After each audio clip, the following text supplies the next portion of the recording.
사랑하는 성도 여러분, 오늘도 하나님께서 허락하신 이 시간, 2026년 1월 8일 목요일 새벽 예배에 함께 모신 여러분을 진심으로 축복하며 환영합니다.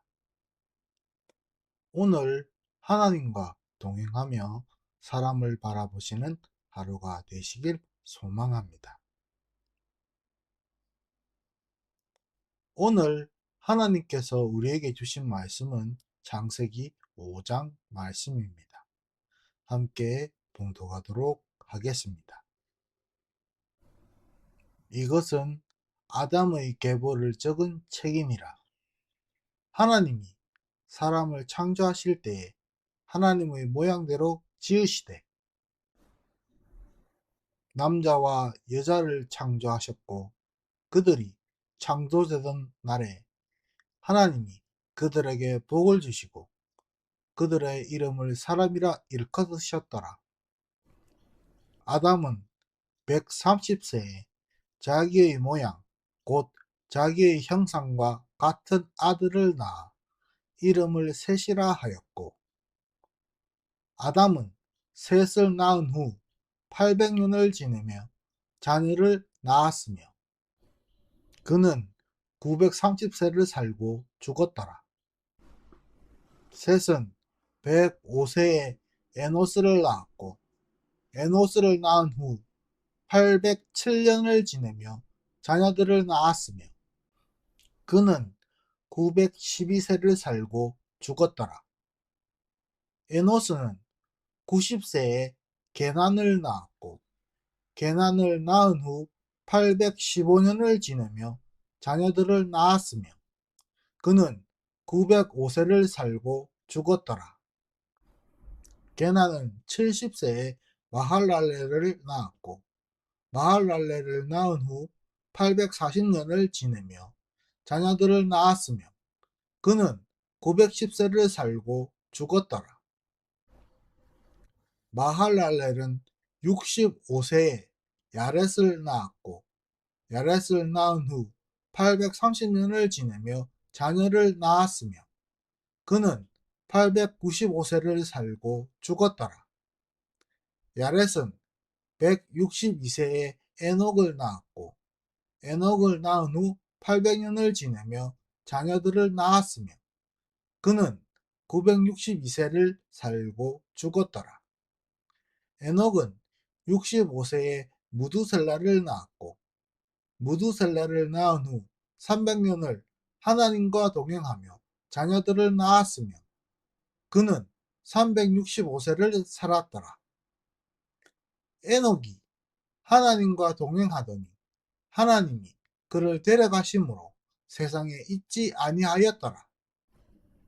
무두셀라는 187세에 라멕을 낳았고, 라멕을 낳은 후 782년을 지내며 자녀를 낳았으며 그는 969세를 살고 죽었더라.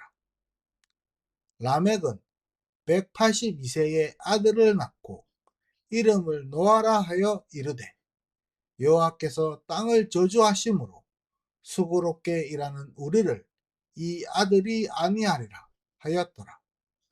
라멕은 노아를 낳은 후 595년을 지내며 자녀들을 낳았으며 그는 777세를 살고 죽었더라. 노아는 500세 된 후에 셈과 함과 야벳을 낳았더라. 아멘. 창세기 5장 말씀을 통해 하나님과 함께 걸을 때 나를 바로 본다 라는 제목으로 말씀을 나누도록 하겠습니다. 사랑하는 성도 여러분, 오늘 본문 창세기 5장은 이름들이 길게 이어지는 족보처럼 보이지만 사실은 사람이 누구인지를 아주 담담하고 정확하게 보여주시는 말씀입니다. 1절과 2절은 사람의 시작입니다. 하나님이 사람을 만드셨고 복을 주셨으며 사람이란 이름으로 부르셨습니다. 여기에서 우리는 먼저 하나님께 한 가지를 배우게 됩니다. 바로 사람은 우연이 아니라, 우연하게 생긴 존재가 아니라 하나님께서 뜻을 가지시고 만드신 존재여서, 바로 사람은 스스로 함부로 취할 수 없는, 함부로 취급할 수 없는 소중한 존재인 것을 알게 합니다. 그런데 3절로 넘어가게 되면 분위기가 달라져 아담이 셋을 낳은 장면이 나옵니다. 그때 자기 모양, 자기의 형상을 따라 낳았다고 본문은 말하고 있습니다. 사랑하는 성도 여러분, 이 표현은 우리에게 두 가지를 동시에 보게 합니다. 사람에게는 여전히 하나님이 주신 귀함이 남아있지만, 다른 한편으로는 사람은 이제 자기 안에 있는 어긋남도 함께 물려주는 불완전한 존재가 되었다는 것입니다. 그래서 성경은, 창세기 5장은 바로 사람을 한쪽으로만 보지 않도록 하게 합니다. 사람은 괜찮다 라고만 말하지도 않고, 사람은 끝났다 라고만 말하지도 않습니다. 분명 사람의 귀함이 분명히 있으나 그 귀함이 스스로를 지켜줄 만큼 완전하지 않다는 것을 아주 조용히, 그러나 분명하게 우리에게 보여줍니다. 오늘 본문 창세기 5장을 읽다 보면 계속 반복되는 흐름이 나타납니다. 몇 년을 살고 자녀를 낳고 그리고 죽었더라. 이것은 단지 사람 족보의 시대, 시간 이야기가 아닙니다.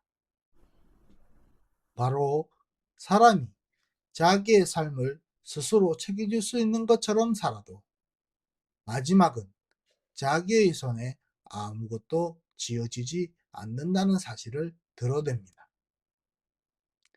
더 중요한 점은 이 끝이 어디에서 왔는가? 바로 그것입니다. 성경은 죄를 환경 탓이나 누군가의 잘못만으로 설명하지 않습니다. 사람은 스스로 하나님 없이 살겠다고 선택하고 자기의 욕심과 자기의 기준을 주인의 자리에 앉히려 하며, 그 선택의 결과가 삶의 전체에 스며들어 결국 죽음으로 이어집니다. 다시 말해, 죄의 시작은 사람 바깥에서 밀려온 사고가 아니라 사람 안에서 일어난 사람 스스로의 결심입니다. 사랑하는 성도 여러분, 그래서 우리는 다른 누군가를 먼저 탓하기 전에 내 안에 있는 어긋남이 오늘도 나를 흔든다 라는 사실을 직시해야 합니다. 이것이 바로 믿음의 첫 정직함입니다. 여러분, 창세기 5장이 전하는 소망은 여기에서 끝나지 않습니다. 바로 이 반복을 깨는 한 사람이 본문에 나옵니다. 에녹은 하나님과 함께 걸었다 라고 기록되고, 그 기록의 결론은 다른 사람들과 다르게 표현됩니다. 그의 삶은 죽었더라로 끝나지 아니하고 하나님께서 그를 붙드셨다 라고 말씀으로 나타내고 있습니다. 사랑하는 성도 여러분, 여기에서 하나님은 우리에게 아주 중요한 힌트를 주십니다. 사람의 끝이 언제나 죄의 결과인 죽음으로만 닫히는 것이 아니라 하나님과의 관계 안에서 다른 결말을 향해 열릴 수 있다라는 것입니다. 여기에서 함께 걷는다. 이 말은 특별한 감정이나 거창한 업적을 뜻하지 않습니다. 바로 내 삶의 주인이 내가 아니라 하나님이심을 인정하고 하나님의 말씀을 진리로 받아들이며 그 진리 앞에서 내 마음과 내 행동을 고쳐가는 매일 습관화된 고백의 태도입니다. 사람이 하나님과 함께 걸을 때 사람은 자기 죄를 가볍게 보지 않게 되고 동시에 자기 자신을 함부로 미워하지도 않게 됩니다. 왜냐하면 하나님 앞에서 나는 귀하게 지음받은 존재이면서도 스스로 어긋난 길을 선택할 수 있는 존재임을 함께 바라보고 직시하기 때문입니다. 사랑하는 성도 여러분, 이 직시의 균형이 잡히게 된다면 나는 남을 쉽게 정죄하지도 않고 나를 쉽게 포기하지도 않으며 하나님의 공의가 무엇인지 배우면서 관계와 선택을 조금씩 하나님 앞에 바로 세우게 됩니다. 그래서 오늘 본문은 과거와 현재 그리고 미래를 살아가는 우리의 자리도 정리해 주고 있습니다.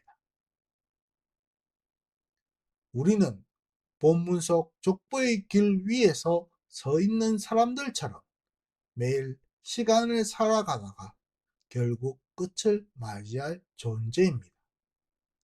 그러나 그 끝이 두려움만이 되지 않도록 하나님이 먼저 우리에게 함께 걷자라고 길을 여십니다.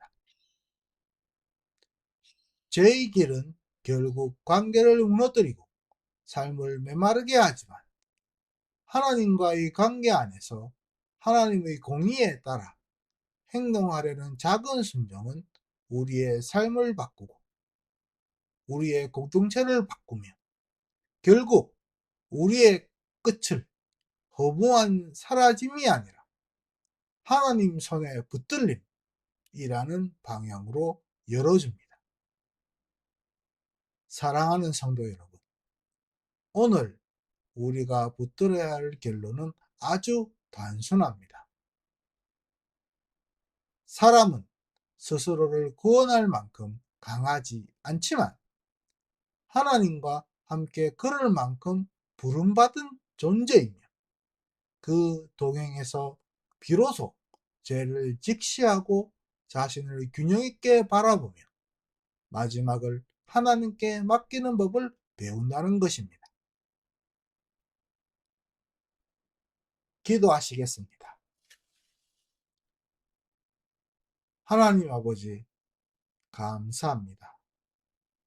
우리를 지으시고 복을 주시며 사람이라 불러주신 그 크신 은혜에 감사드립니다.